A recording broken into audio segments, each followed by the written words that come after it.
Assalamualaikum warahmatullahi wabarakatuh. Waalaikumsalam warahmatullahi wabarakatuh. Acara diseminasi budaya positif akan segera dimulai. Pertama-tama marilah kita panjatkan puji syukur kehadirat Allah SWT yang telah memberikan rahmat dan hidayahnya sehingga pada pagi hari ini kita bisa berkumpul pada acara diseminasi budaya positif SD Negeri 1 Betawi yang akan nanti disampaikan oleh Ibu Haryati. Salam dan salam semoga selalu tersurah untuk Nabi Agung Nabi Muhammad Sallallahu alaihi wasallam yang selalu kita anikan syafaatnya kami yaumul qiyamah. Allahumma amin. Hadirin yang berbahagia, izinkanlah saya membacakan susunan acara pada pagi hari ini. Acara pertama pembukaan, acara kedua lagu Indonesia Raya, menyanyikan lagu Indonesia Raya. Acara yang ketiga sambutan kepala sekolah. Acara yang keempat diseminasi budaya positif dan acara yang kelima penutup. Marilah kita buka acara pada siang hari ini dengan ucapan basmalah bersama-sama. Bismillahirrahmanirrahim. Hadirin yang saya hormati, acara berikutnya yaitu menyanyikan lagu Indonesia Raya. Hadirin dimohon untuk berdiri.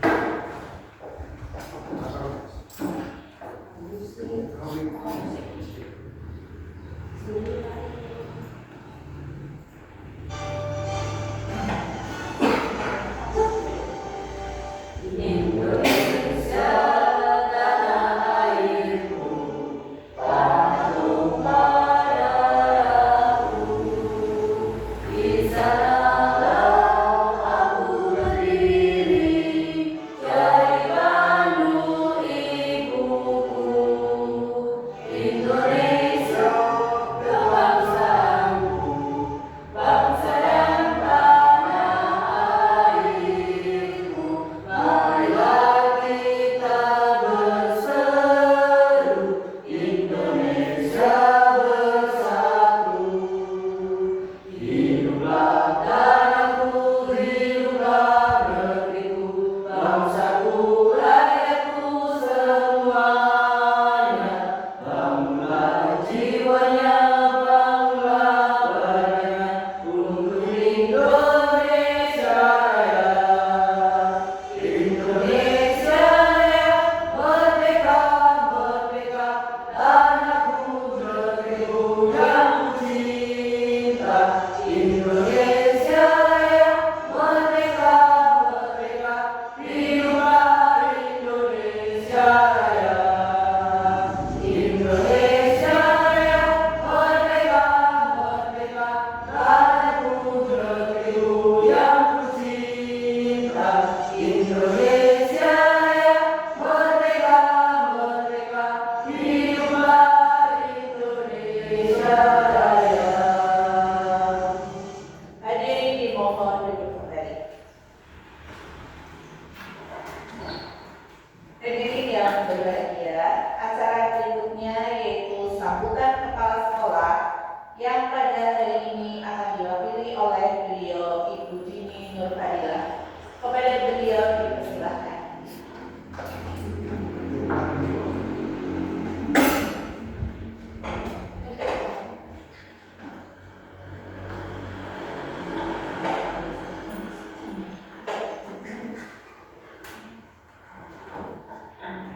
Assalamualaikum warahmatullahi wabarakatuh. Waalaikumsalam warahmatullahi wabarakatuh. Alhamdulillahirabbil alamin wa bihi nasta'inu ala umuri dunya waddin. Assalatu wassalamu ala asyrofil anbiya wal mursalin sayyidina wa maulana Muhammadin wa ala alihi wa ashabihi ajma'in, amma ba'd. Bapak Ibu guru SD Negeri 1 Betawi yang berbahagia, alhamdulillah di pagi yang cerah ini kita bersama dapat berkumpul dalam acara diseminasi budaya positif. Diseminasi budaya positif adalah hal yang baik, maka marilah kita terapkan di sekolah kita, baik itu mungkin dalam positif dalam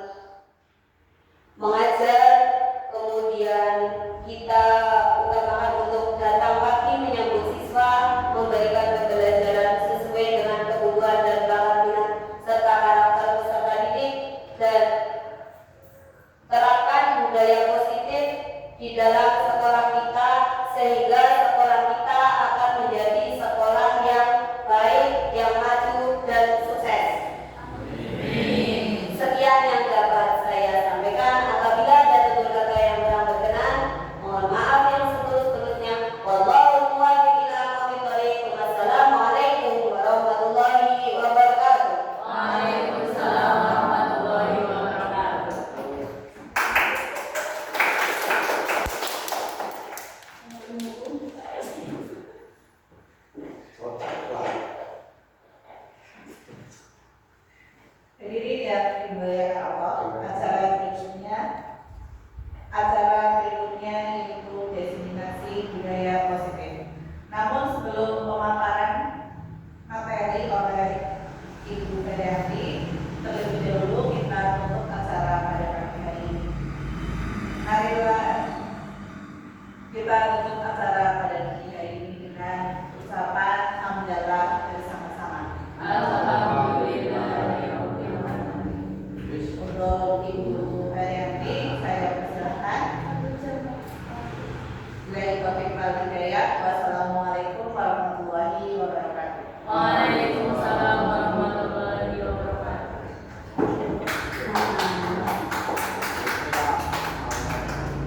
Kita tampilkan lakonnya.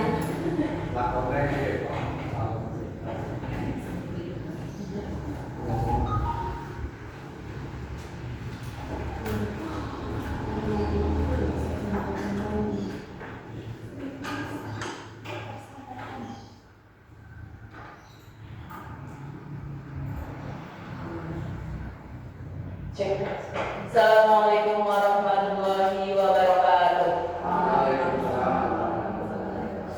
Bismillahirrahmanirrahim. Alhamdulillahirabbil alamin wa bihi nasta'inu umuri dunya waddin. Wassalatu wassalamu ala asyrofil anbiya'i wal mursalin wa ala alihi wa sahbihi ajma'in.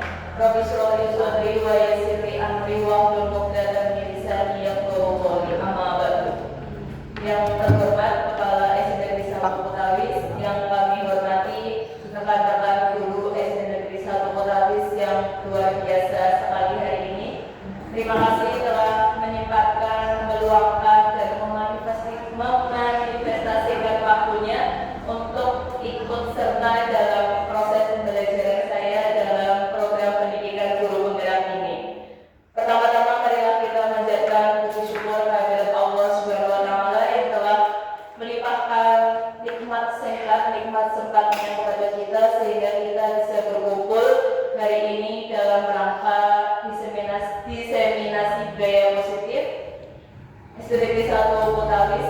Salawat serta salam semoga tetap tercurahkan kepada junjungan kita Nabi Agung Muhammad Sallallahu Alaihi Wasallam yang senantiasa kita harapkan syafaatnya di yaumul qiyamah. Amin amin ya rabbal alamin.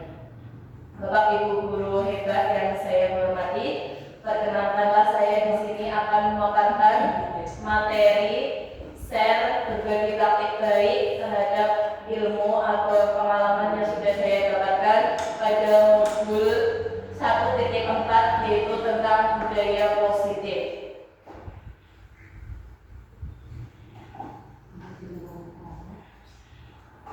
Ya, adapun tujuan dari diseminasi ini yang pertama adalah meningkatkan pemahaman warga sekolah tentang budaya positif. Yang kedua, terbentuknya motivasi intrinsik pada murid melalui pembuatan keyakinan sekolah atau keyakinan kelas. Dan yang ketiga, terwujudnya posisi kontrol guru sebagai manajer dalam menerapkan disiplin positif. Sebelum kita masuk ke materi selanjutnya, di sini ada kesepakatan belajar.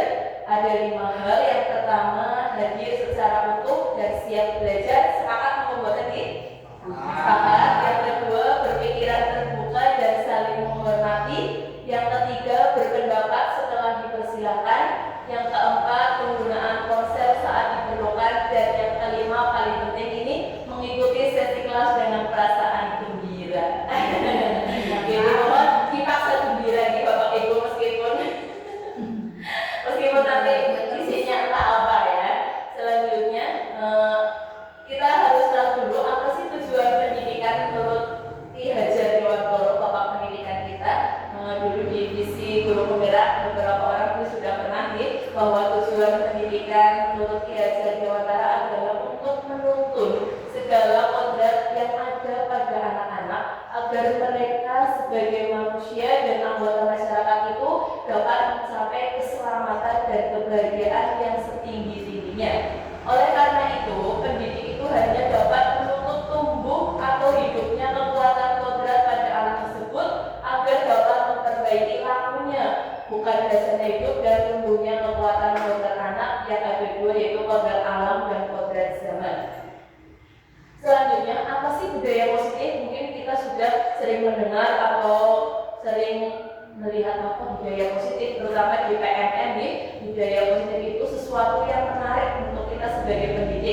Karena di dalam budaya positif itu ada poin-poin terutama tentang disiplin positif, tentang restitusi, dan tentang keyakinan kelas yang sekarang juga sedang booming tentang keyakinan kelas yang katanya malah sedang diperjualbelikan di sekolah-sekolah tentang keyakinan kelas. Nah, sebelumnya budaya positif itu adalah nilai-nilai, keyakinan-keyakinan dan kebiasaan-kebiasaan di sekolah yang berpihak pada murid agar murid dapat berkembang menjadi pribadi yang kritis, penuh hormat dan tanggung jawab sesuai dengan profil pelajar Pancasila. Jadi yang namanya budaya positif itu adalah kebiasaan-kebiasaan positif yang ada di sekolah kita, yang mana kebiasaan-kebiasaan itu menjadi karakter dari peserta didik itu di kehidupan sehari-hari mereka sesuai dengan profil pelajar Pancasila yang memuat 6 elemen. Selanjutnya, tanggung jawab guru adalah bagaimana kita menciptakan suatu lingkungan positif terdiri dari warga sekolah yang saling mendukung, saling belajar, saling bekerja sama sehingga tercipta kebiasaan-kebiasaan baik. Dan nanti kebiasaan baik itu akan tumbuh menjadi karakter-karakter baik dan pada akhirnya karakter itu menjadi suatu budaya positif. Nah, di sini ada pertanyaan tematik. Dijawab di dalam hati. Yang pertama, ada nggak sih budaya positif di sekolah kita? Nah, yang kedua ini perlu ditulis di sticky note ya. Budaya positif apa saja yang sudah diterapkan di sekolah kita? Ya, tadi saya sudah membagikan spidol. Nah, untuk yang nomor 2 dijawab di lembar ini, boleh menyebutkan lebih dari 3.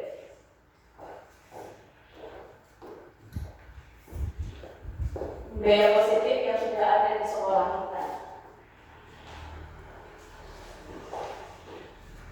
Oh, Pak. 1, 2, 3 boleh. Nanti ditempel di kertas kamu yang sudah saya sediakan di depan.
Baik.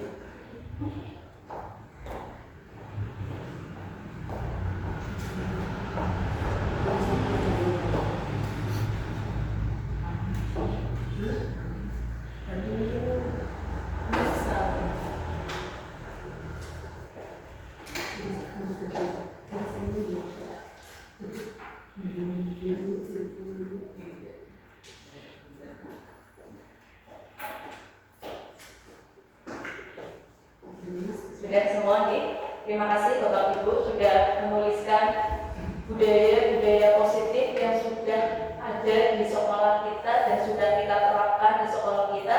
Semoga budaya-budaya positif itu terus berjalan, terus kita laksanakan, kita langgengkan tanpa mengenal rasa lelah gitu.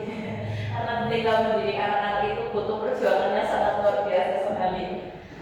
Selanjutnya, budaya positif di sini yang akan saya bahas ada 5 hal.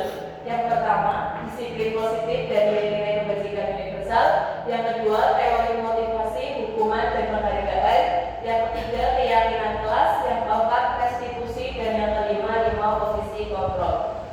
Yang pertama, disiplin positif dan nilai-nilai kebajikan universal. Apa sih makna disiplin? Kita sering berpikir bahwa disiplin itu taat pada aturan dan seringnya kaku, okay? Tapi disiplin positif di sini maksudnya adalah bagaimana sih kita kemampuan memerintah diri sendiri dalam mengontrol dan menguasai diri untuk memilih tindakan yang mengacu pada nilai-nilai yang kita hargai dengan penuh tanggung jawab tanpa terperintah orang lain.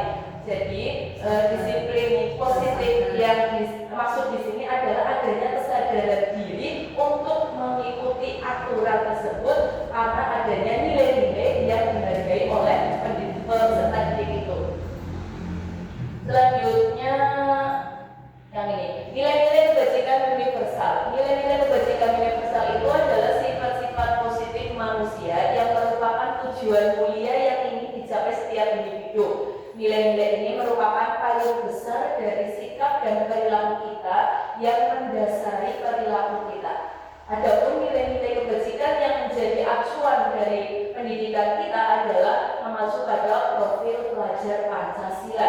Sebenarnya banyak sekali nilai-nilai kebajikan universal ini, tapi saya mengambil satu saja yang menjadi pedoman, yaitu nilai-nilai dalam profil pelajar Pancasila yang meliputi 6 elemen. Elemen pertama yaitu beriman, bertakwa kepada Tuhan Yang Maha Esa dan berakhlak mulia. Yang kedua mandiri, yang ketiga bernalar kritis, yang keempat berkebinekaan global, yang kelima bergotong royong dan kreatif. Selanjutnya tentang teori motivasi, hukuman dan penghargaan. Perlu kita ketahui bahwa setiap perilaku manusia itu memiliki motivasi atau dasar atau sesuatu yang mempengaruhinya.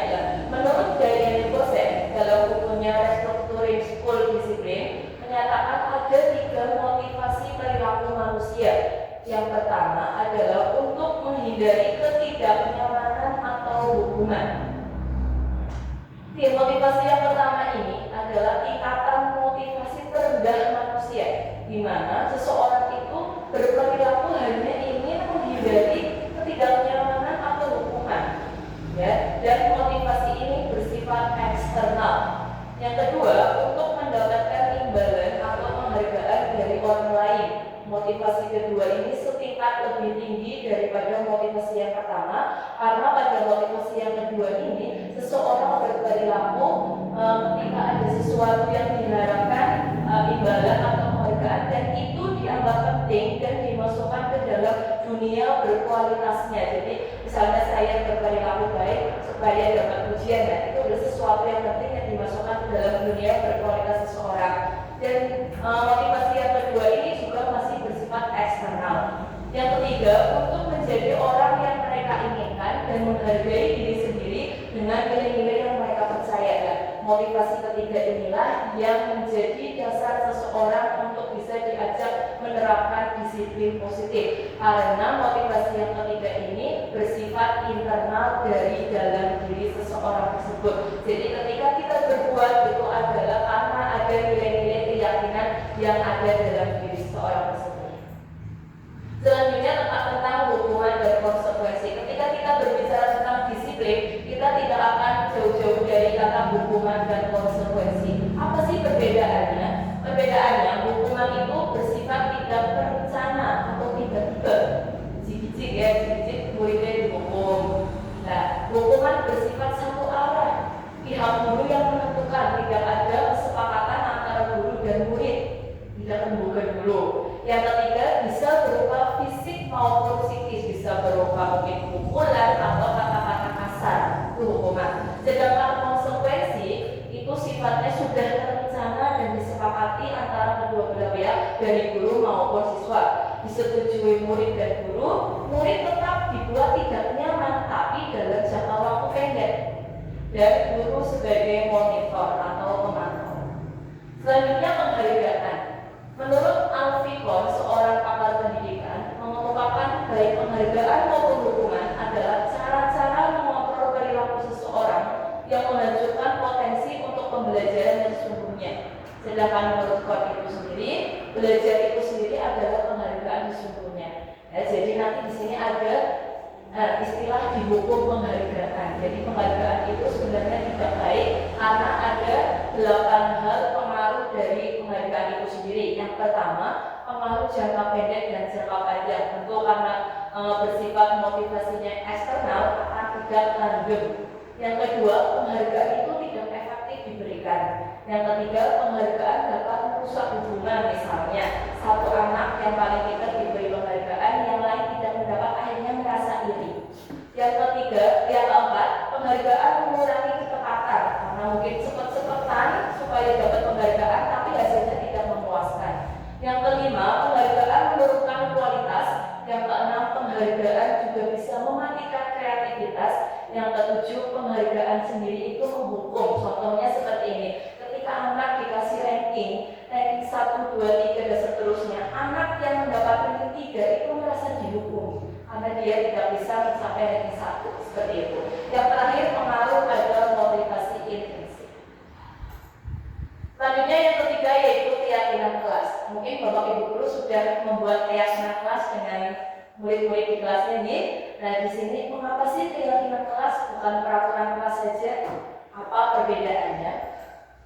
Keyakinan kelas adalah nilai-nilai kebajikan universal yang disepakati secara tersurat dan tersirat dalam suatu kelas. Seseorang akan lebih tergerak dan bersemangat untuk menjalankan keyakinannya daripada hanya sekedar mengikuti aturan tertulis tanpa makna. Murid-murid pun demikian. Mereka perlu mendengarkan dan memahami arti sesungguhnya tentang peraturan-peraturan yang diberikan.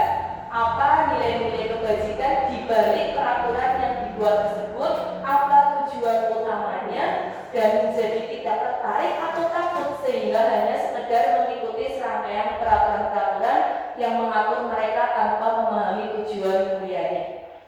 Selanjutnya, cara atau pembentukan keyakinan kelas. Yang pertama, keyakinan kelas itu bersifat lebih abstrak daripada peraturan yang lebih rinci dan konkret. Jadi peraturan keyakinan kelas itu hanya poin-poin penting nilai-nilai keyakinannya saja, tidak secara rinci. Yang kedua, keyakinan kelas berupa pernyataan-pernyataan universal. Yang ketiga, pernyataan keyakinan kelas senantiasa dibuat dalam bentuk yang positif, tidak ada kalimat negatif. Yang keempat, keyakinan kelas hendaknya tidak terlalu banyak sehingga mudah diingat dan dipahami oleh semua warga kelas. Yang kelima, keyakinan kelas sebaiknya sesuatu yang dapat diterapkan di lingkungan tersebut. Yang keenam, semua warga kelas hendaknya ikut berkontribusi dalam pembuatan keyakinan kelas lewat kegiatan curang pendapat. Jadi prosesnya di sini adalah diskusi bersama dengan murid-murid. Yang terakhir, bersedia meninjau kembali keyakinan kelas dari waktu ke waktu. Jadi keyakinan kelas itu sifatnya situasional kondisional, bisa berubah sewaktu-waktu. Setelah yang tadi ada langkah-langkah pembuatan keyakinan kelasnya, ini langkah-langkah lebih konkretnya. Yang pertama, berdiskusi memunculkan peraturan-peraturan. Misalnya peraturan yang pertama, tidak boleh membuat gedung atau tidak boleh berbicara. Itu peraturan-peraturannya dulu. Setelah peraturan-peraturan itu muncul yang dari murid bukan dari guru, ditulis, selanjutnya peraturan tadi diubah menjadi kalimat yang lebih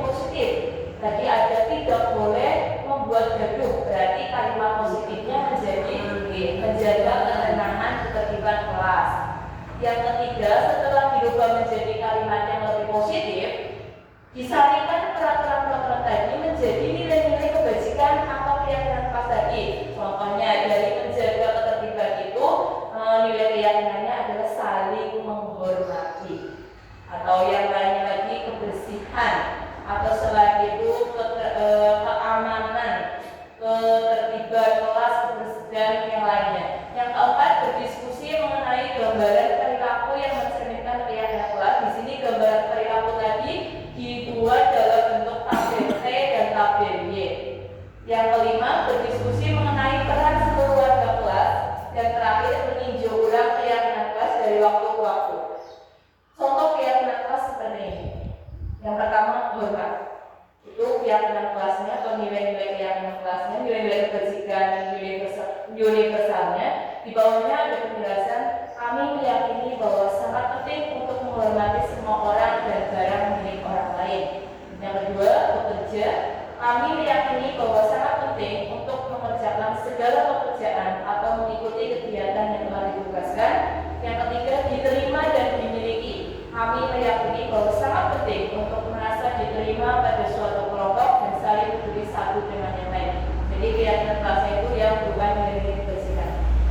Jadi tadi saya mengatakan ada tabel T dan tabel Y. Tabel T itu yang seperti ini, tampak seperti dan tidak tampak seperti. Tabel Y itu yang di sebelahnya ada terdengar, terlihat, dan berperilaku. Jadi dijabarkan nilai keyakinan kelasnya. Contohnya di sini mengambil hormat. Hormat itu tampaknya seperti apa sih? Oh, ada datang tepat waktu, menyapa teman dan guru setiap hari, mengembalikan barang teman yang telah dipinjam dan mengucapkan terima kasih, serta yang lainnya. Dan tidak tampak berarti kebalikannya, sering hadir terlambat, tidak acuh kepada teman dan guru, dan tidak mengembalikan barang yang telah dipinjam dan meletakkan sembarangan. Ya, acuh. Oke, acuh kepada teman dan guru. Itu yang tabel T. Sedangkan tabel Y-nya ada terlihat, terdengar, dan berperilaku. Jadi siswa diajak menganalisis perilaku hormat itu terdengarnya yang seperti apa sih? Oh, ketika berbicara sopan, bilang terima kasih, bilang permisi, seperti itu, atau mengucapkan salam. Nah, terlihatnya bagaimana? Terlihatnya hormat itu ketika berempati, peduli, mendengarkan teman sesama, senantiasa berbuat baik kepada teman dan berbagi. Kalau berperilakunya berarti dalam bentuk tindakan seperti apa? Tersenyum ramah, memberikan salam berjabat tangan, atau memberikan ruang bekerja dan oper yang benar. Itu penjabaran dari tabel T dan tabel Y. Bapak Ibu guru hebat yang saya hormati, yang keempat yaitu restitusi. Sudah sering dengar kata restitusi ini? Restitusi adalah proses menciptakan kondisi bagi murid untuk memperbaiki kesalahan mereka sehingga mereka bisa kembali pada kelompok mereka dengan karakter yang lebih kuat. Restitusi juga adalah proses kolaboratif yang mengajarkan murid untuk mencari solusi untuk masalah dan membantu murid berpikir tenang orang seperti apa yang mereka inginkan dan bagaimana mereka harus memperlakukan orang lain. Jadi restitusi ini adalah mengajak murid untuk merefleksi dirinya sendiri terhadap kesalahan yang telah dilakukan. Seperti ini, restitusi membantu murid menjadi lebih memiliki tujuan, disiplin positif, dan memulihkan dirinya setelah berbuat salah. Penekanannya bukanlah pada bagaimana berperilaku dan menyenangkan orang lain atau menghindari ketidaknyamanan, namun tujuannya adalah menjadi orang yang menghargai nilai-nilai kebajikan yang mereka percayai. Jadi ada kesadaran untuk berubah dari dalam dirinya sendiri. Adapun ciri-ciri restitusi ada 9. Yang pertama, belajar dari kesalahan bukan menebus kesalahan. Yang kedua, memperbaiki hubungan. Yang ketiga, menawarkan bukan memaksa. Jadi menawarkan solusi atau mencari solusi bersama bukan memaksanya untuk berubah. Yang keempat, restitusi diri adalah cara yang terbaik. Yang kelima, menuntun untuk melihat ke dalam diri anak itu sendiri. Yang keenam, mencari kebutuhan dasar yang mendasari tindakan. Di sini kebutuhan dasar manusia itu ada 5. Yang pertama, kebutuhan hidup, kebutuhan kesenangan, kasih sayang, kebebasan, dan penguasaan. Jadi ketika anak berperilaku yang menyimpang atau berbuat sesuatu yang negatif, tentu ada dasar sebab yang menjadi latar belakang kenapa dia berbuat adalah salah satunya untuk memenuhi kebutuhan yang ingin dia capai, seperti itu. Yang ketujuh, berfokus pada karakter bukan tindakan. Yang kedelapan, berfokus pada solusi bukan menyalahkan. Dan yang kesembilan, mengembalikan murid yang berbuat salah pada kelompoknya, bukan memojokkan dia karena perbuatan salahnya, seperti itu. Di sini ada segitiga restitusi yang sudah belajar di PMM mungkin sudah paham nih. Jadi ada 3 tahapan dalam segitiga restitusi. Yang pertama yaitu menstabilkan identitas. Di sini kalimat yang digunakan ada setiap orang pasti pernah melakukan kesalahan. Kamu bukan satu-satunya yang pernah melakukan ini. Setelah identitasnya distabilkan, lanjut ke validasi kebutuhan.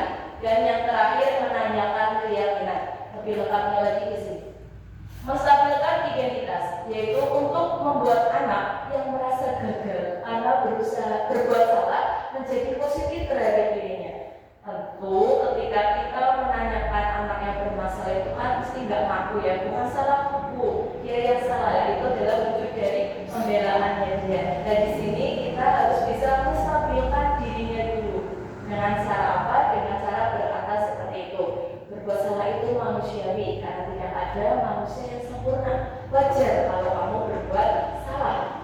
Itu yang pertama kita usahakan. Selain itu juga kita bisa menengok guru juga dulu pernah berbuat salah kok. Jadi intinya ketika kita menstabilkan identitas adalah kita membuat murid itu merasa sukses. Jangan malah menyalahkan, membuatnya gagal karena telah berbuat salah. Jadi diangkat dulu anaknya supaya dia tenang dan mau terbuka. Itu yang pertama. Yang kedua, validasi kebutuhan. Nah, setelah kita tadi membuat murid itu tenang, kita tanyakan kebutuhan apa yang sedang dia ingin penuhi. Membantu siswa mengenali kebutuhan yang ingin dipenuhi ketika melakukan kesalahan itu. Pada dasarnya, setiap tindakan manusia itu ada tujuannya. Yang pertama, kebutuhan dasar, kekuatan, kebebasan, cinta dan kasih sayang, kesenangan atau penguasaan. Dengan cara apa? Dengan cara kita menanyakan, kamu pasti punya alasan dibalik pelanggaran ini atau alasan apa yang mendasari kamu berbuat seperti ini? Kenapa seperti itu? Atau kamu bisa melakukannya dengan lebih baik lagi selain ini? Itu adalah cara kita memvalidasi kebutuhan siswa tersebut.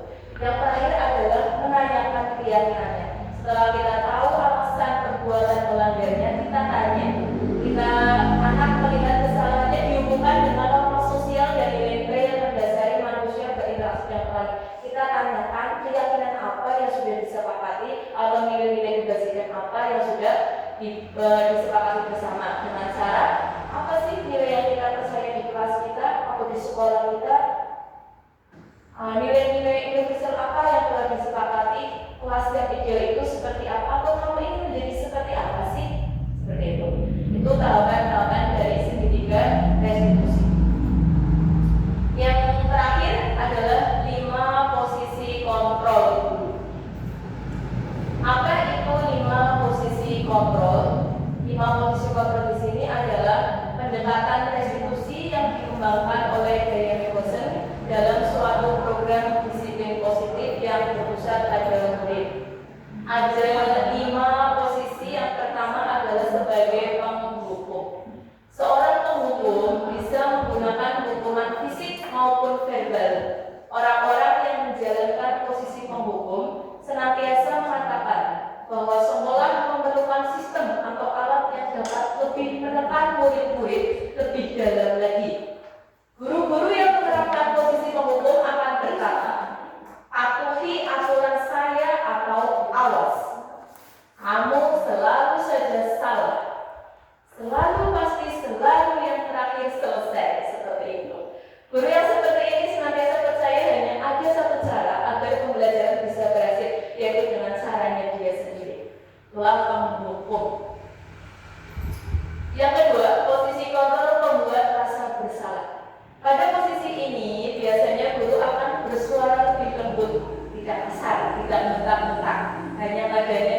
sampaikan dengan nada yang lembut, pembuat rasa bersalah akan menggunakan keheningan yang membuat orang lain merasa tidak nyaman, bersalah atau rendah diri. Kata-kata yang kedua, contohnya, ibu sangat kecewa sekali dengan kamu, nak. Atau berapa kali bapak harus memberitahu kamu. Gimana coba kalau orang tua kamu tahu kalau kamu berbuat seperti ini? Itu adalah kalimat-kalimat yang diucapkan oleh guru pembuat rasa bersalah. Jadi merasa membuat anak itu tidak nyaman karena kesalahannya. Di posisi ini, murid akan memiliki penilaian diri yang buruk tentang diri mereka. Murid merasa tidak berharga dan telah mengecewakan orang-orang yang disayangnya. Jadi dia merasa gagal karena telah membuat orang lain kecewa. Yang ketiga yaitu teman. Guru pada posisi ini tidak akan menyakiti murid, tidak akan membentak, tidak menggunakan kata-kata yang lemah lembut tadi, tapi dia akan memposisikan diri sebagai teman yang akrab dengan murid tersebut. Nah, dengan menggunakan persuasi. Posisi teman pada guru bisa negatif maupun positif. Positif di sini berupa hubungan baik yang terjadi antara guru dan murid. Guru di posisi teman menggunakan hubungan baik dan humor untuk mempengaruhi seseorang. Contoh kalimatnya, ayo bantulah demi bapak ya. Jadi di apa ya namanya? Persuasi itu pasti diajak ya. Mengajak secara halus. Atau ayo ingat tidak bantuan bapak selama ini.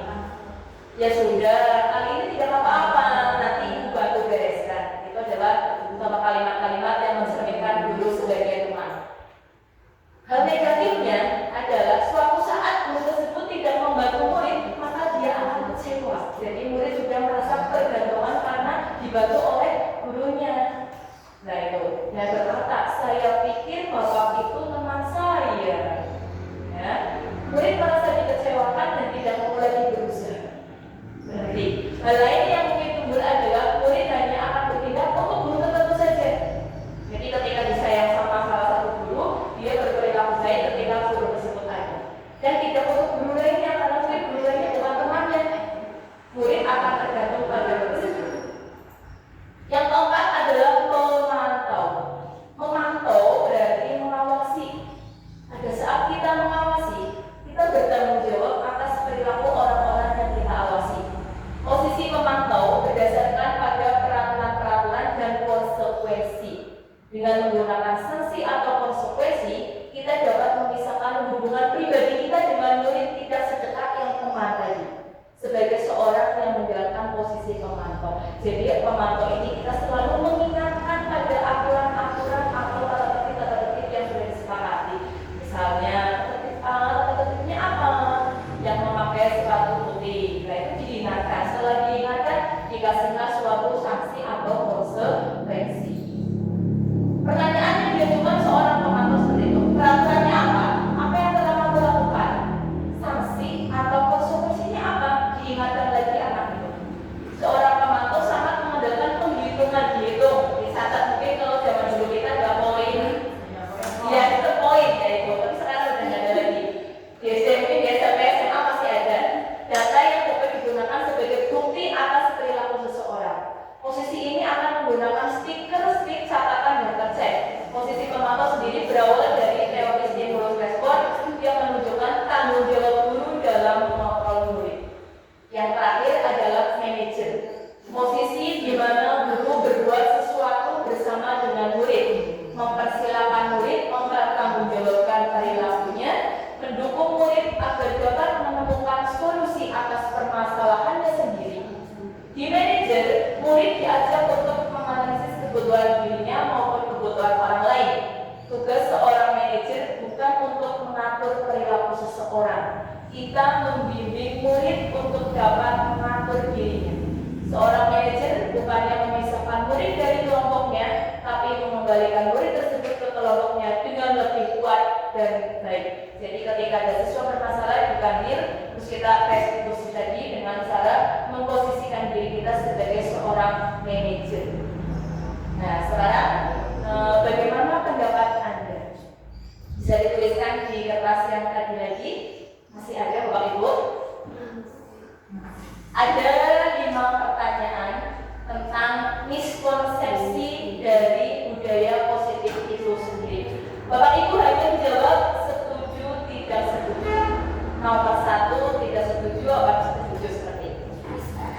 Oke.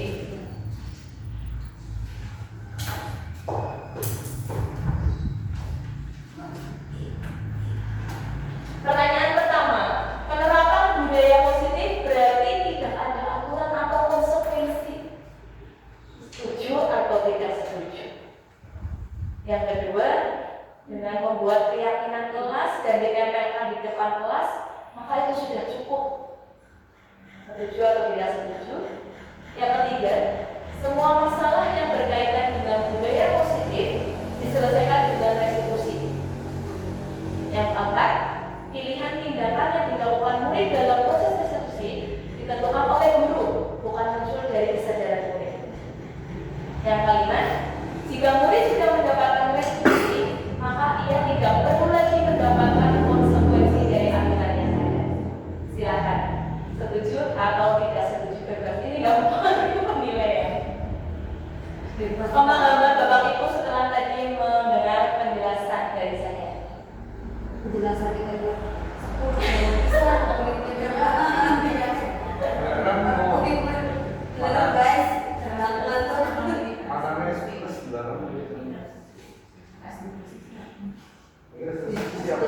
proses menetapkan kondisi bagi murid untuk memperbaiki kesalahan mereka, memiliki tujuan yang positif, menggunakan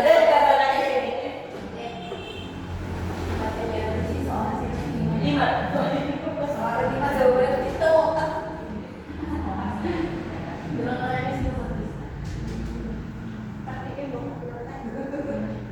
Nomor berapa Pak Kiki? Atau nomor 4, pilihan tindakan yang dilakukan murid dalam proses restitusi dilakukan oleh guru, bukan oleh murid, bukan muncul dari kesadaran murid.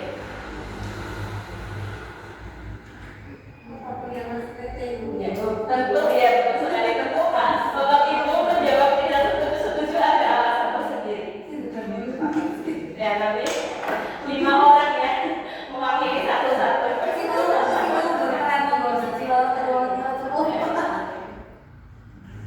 Ayo, mulai kan?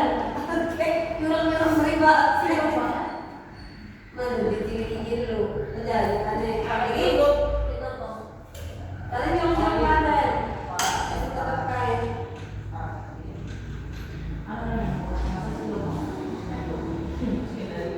Majukan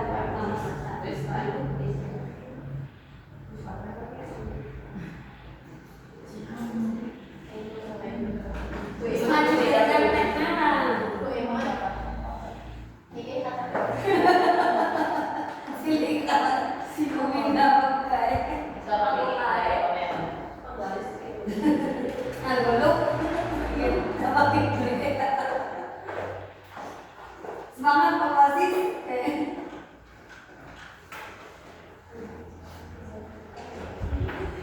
Baik, terima kasih Bapak Ibu. Setelah saya membaca jawaban Bapak Ibu, ternyata nomor 1 semuanya menjawab tidak setuju. Mungkin ada mau yang mewakili mengapa menjawab tidak setuju. Penerapan budaya positif berarti tidak ada aturan atau konsekuensi. Pak Kiki, monggo. Nomor 1, kenapa menjawab tidak setuju? Ya karena harus ada konsekuensinya paling tidak. Ya, supaya nanti anak-anak ya tahu tindakannya lebih tepatnya bagaimana gitu. Ya, betul sekali. Timbul kesadarannya. Ya, betul. Memang jawabannya tidak setuju.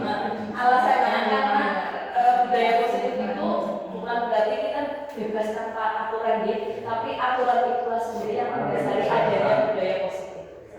Betul sekali. Yang kedua jawabannya juga sama, semuanya tidak setuju. Monggo, silakan. Yang kedua, dengan membuat keyakinan kelas dan ditempelkan di depan kelas, maka sudah cukup. Ya, monggo ini argumennya limut. Ya. Karena menurut saya kan aturan tidak hanya ditempel saja, tapi harus disosialisasikan. Ya, betul sekali, disosialisasikan selalu diingatkan, jadi diingatkan terutama untuk anak-anak SD ini tidak hanya ditempel karena mungkin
mereka mau bertanggung jawab atas kesadaran diri, bukan karena orang lain. Terus sekali yang keempat, yang kelima tidak setuju, setuju dua, Pak Diki dan Pak Pasis. Jika kemudian sudah mendapatkan restitusi, maka ia tidak perlu lagi mendapatkan konsekuensi dari aturannya. Ada apa Mas Monggo?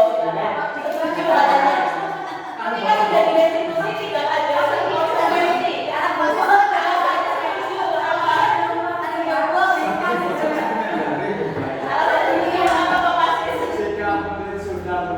Restitusi, maka tidak ada lagi konsekuensi atau tidak ada sanksi lagi. Ya, karena sesaran anak sudah sadar. Sudah sadar nih, Maka nggak perlu lagi dikasih konsekuensi. Hanya sudah mengetahui kesalahannya dan memperbaiki tindakannya. Oh, berarti sudah cukup. Ya, berarti sudah cukup nih.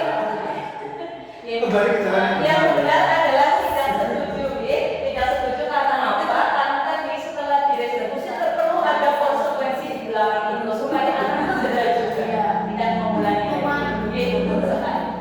Terima kasih itu atas pendapatnya. Sekarang mari kita bermain kuis. Ya, acung. Yang pertama, menggantikan kertas tugas teman yang telah dicoret-coret itu masuk dalam hukuman apa, sanksi atau konsekuensi? Apa beda? Konsekuensi, betul sekali, kan itu menggantikan sanksi. Yang kedua, murid diminta untuk push up 15 kali karena tidak menggunakan hukuman, betul sekali. Sudah bisa Bapak Ibu berarti. Yang ketiga, berdiri di depan kelas sambil betul. Nah, ada yang seperti ini? Yang keempat, terlambat hadir di pembelajaran dari 15 menit dan diminta untuk tinggal 15 menit sesudah kelas selesai untuk membahas ketertinggalan pembelajaran. Konsekuensi atau sanksi, betul sekali. Keyakinan kelas dan peraturan kelas adalah berbeda. Betul, salah? Salah, betul sekali. Keyakinan kelas berlandaskan nilai-nilai kebajikan atau prinsip universal. Betul, ya.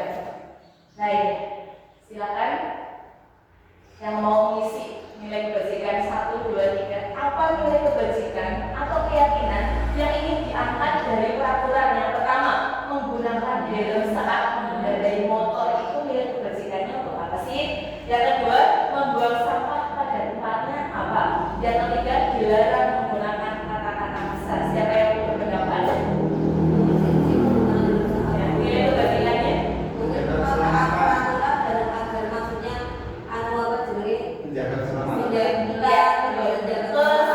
keselamatan. Ya, itu nilai kebajikan adalah keselamatan. Yang kedua, apa pada tempatnya? Kebersihan, betul sekali. Yang ketiga, dilarang menggunakan kata-kata kasar.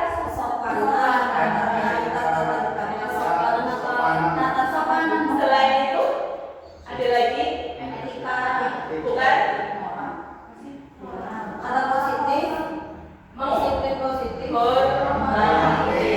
Hormat. Itu maksud dari tadi menyarikan nilai-nilai kebajikan. Berarti sudah paham nih Bapak Ibu. Yang ini ada 3 tahapan dalam konsumsi. Ini belum silakan dilakukan. Yang mana dulu? Yang pertama, tahapan restitusi. Yang pertama, menstabilkan identitas. Yang kedua,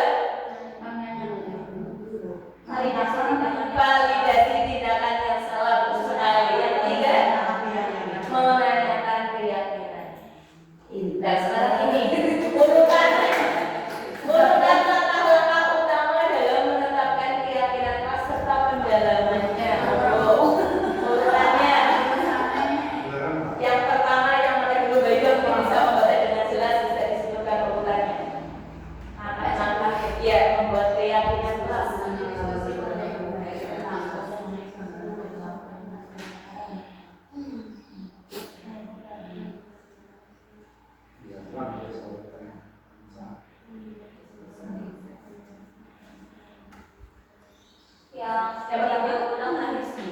Iya, lain sendiri. Apa di sini Bapak?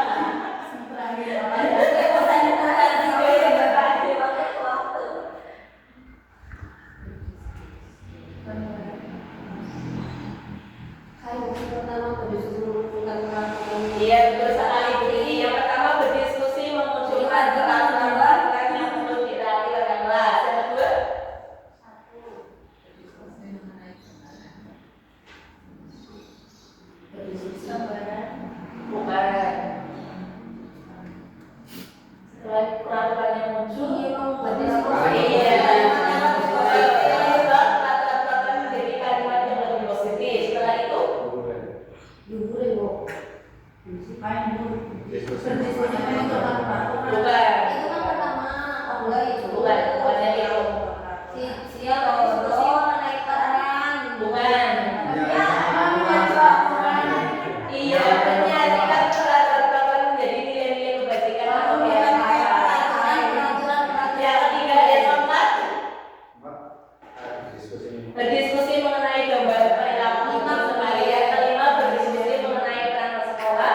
Warga kelas ternyata adalah meninjau.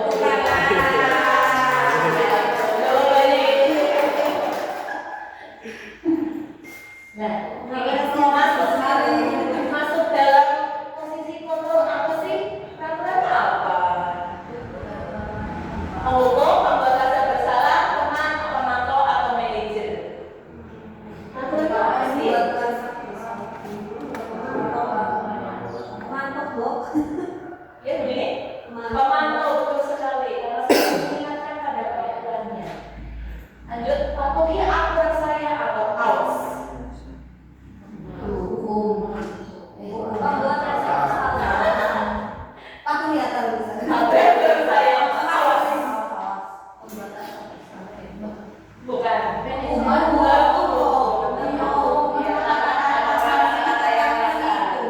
Lalu gimana coba kalau orang tua pada iya sama rasa bersalah. Ya sudah, kita teman juga bereskan ya teman. Mari kita kelas hiji ya lihat tadi apa Terima kasih. Sama-sama. Ayo Mas Deung. Yang saya kelewatannya. Jadi dari kesimpulan dari 5 posisi kontrol guru ini adalah kita harus memposisikan sendiri minimal pemantau. Oke, jangan sampai sebagai pemukul, pembatasan bersalah, apalagi teman. Paling baik kita bisa menjadi manajer. Itu paling baik. Kenapa kok jangan menghukum? Ketika kita menghukum, itu kita akan dikeluarkan dari dunia berkualitas anak. Kita akan dibenci. Itu yang pertama. Terus yang kedua, pembatasan bersalah. Kenapa kita jangan sampai membuat rasa bersalah pada anak? Karena anak itu nanti akan keluar sendiri dari dunia berkualitas. Karena dia akan merasa minder. Yang ketiga, teman. Teman berarti kita selalu ada di dalam dunia berkualitas anak itu. Itu juga tidak baik. Dan negatifnya, paling baik adalah pemantau atau manajer. Dalam prakteknya kita bisa turun untuk pemantau, tapi alangkah baiknya kita selalu memposisikan diri sebagai manajer yang selalu mengajak anak untuk memunculkan kesadaran disiplin positif dalam dirinya sendiri. Gitu. Yang terakhir adalah refleksi diri. Ada 4 pertanyaan. Yang pertama, perasaan setelah Bapak Ibu mengikuti kegiatan diseminasi ini. Yang kedua, hal baru apa yang telah diperoleh oleh Bapak Ibu. Yang ketiga, ada posisi kontrol apakah saya saat ini. Dan yang terakhir, kesimpulan. Nah, ini ada 4, berarti saya butuh 4 orang untuk menjawab. Siapa yang mau menjawab perasaan? Jangan menjawab.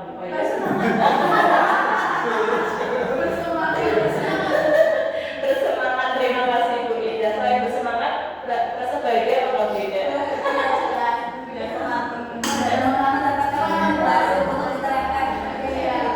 Iya. Yang kedua, baru apa yang telah diperoleh Mogo?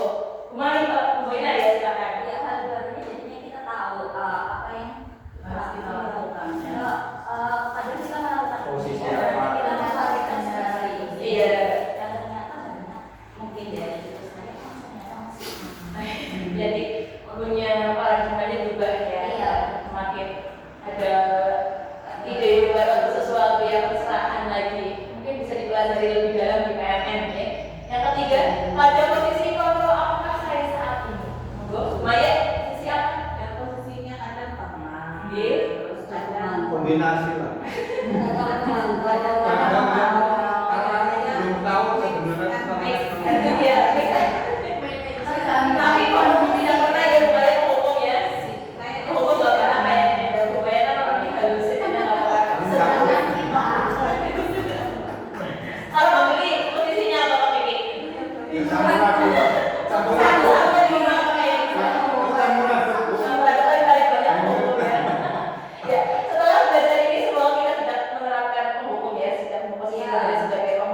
Ya, Pak, betul sekali. Terakhir kesimpulan. Siapa yang mau menyimpulkan kegiatan ini dari awal sampai sini? Jadi yang mana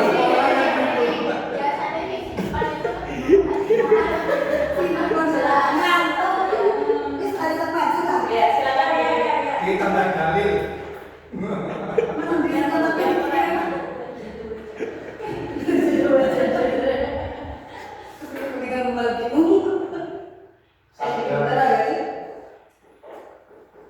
Assalamualaikum warahmatullahi wabarakatuh. Ya, setelah kita belajar kurang lebih 40 menit bersama guru hebat CGP Angkatan 11, Bu Meriani, tentang budaya positif, kita jadi tahu apa-apa yang telah kita lakukan selama ini di kelas, di sekolah, baik terhadap diri sendiri maupun terhadap siswa di dalam pembelajaran maupun di luar kelas, itu ada yang sudah tepat dan ada yang perlu diperbaiki. Oleh karena itu, marilah kita merefleksikan diri.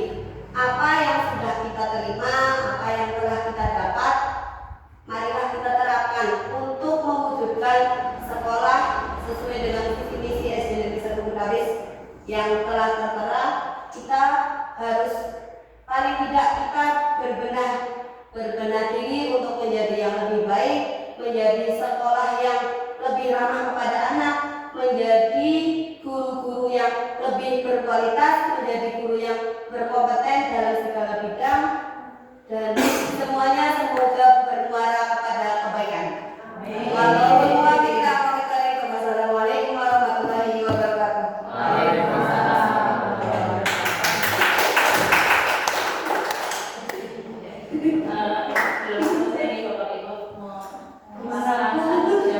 Nyanyi bernyanyi. Iya, kan musik pop. Sing speaker sing nonton.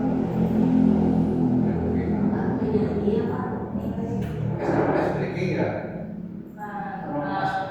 Penayangan video kemarin yang sendiri restitusi. Video ini kami sih kayak Rizky.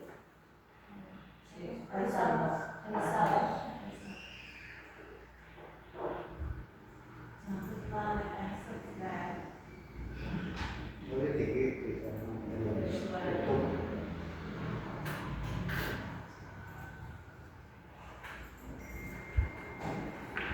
Kayaknya suara nanti ya.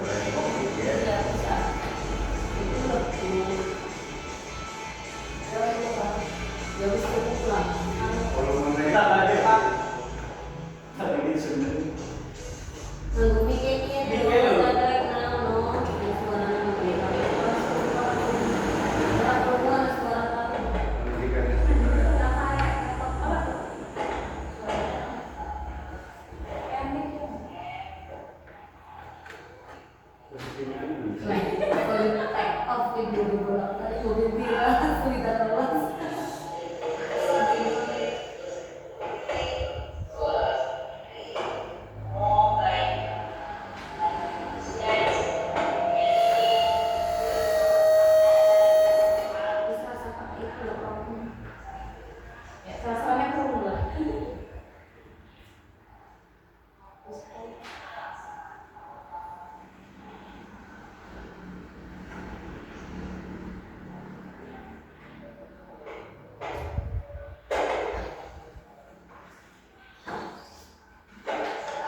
Assalamualaikum.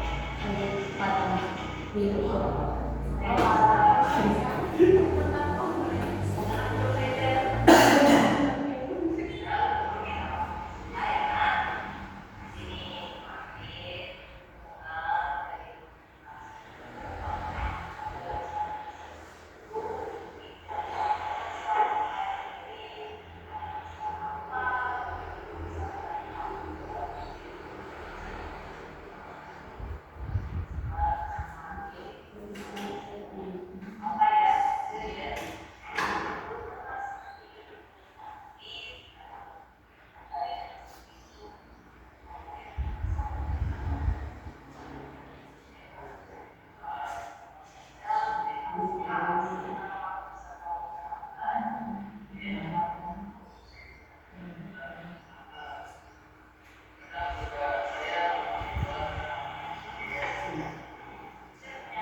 Bapak Ibu yang saya hormati, demikian tadi kegiatan diseminasi hari ini. Mohon maaf atas kurangan yang saya lakukan, belum sempurna mungkin, apalagi tidak bisa memberikan terima kasih dan lebih Bapak Ibu sudah mengganggu waktunya Bapak Ibu juga. Terima kasih banyak sudah melewati setiap menit dari kegiatan ini. Semoga apa yang kita